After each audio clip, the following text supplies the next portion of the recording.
আয় কত হয়েছে? আয় কত?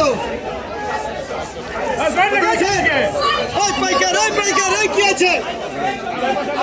আয় 3000 আয় 3000 টাকা 3000 টাকা আয় 3000 আয় 3200 আয় 3200 টাকা 3200 টাকা আয় 3200 আয় 3200 আয় 3200 টাকা 3200 আয় 3200 টাকা 3200 এই গেল।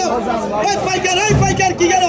আয় 3200 টাকা 3200 আয় 3200 আয় 3200 টাকা হারাম যাবে আয় 3200 টাকা 3200 3300 আয় 3300 আয় 3300 টাকা 3300 আয় 3300 টাকা 3300 আয় 3300 5000 করে দাও 5000 রাখো আয় 3300 আয় 3300 টাকা 3300 আয় 3300 আয় 3300 টাকা আয় 3300 আয় 3300 টাকা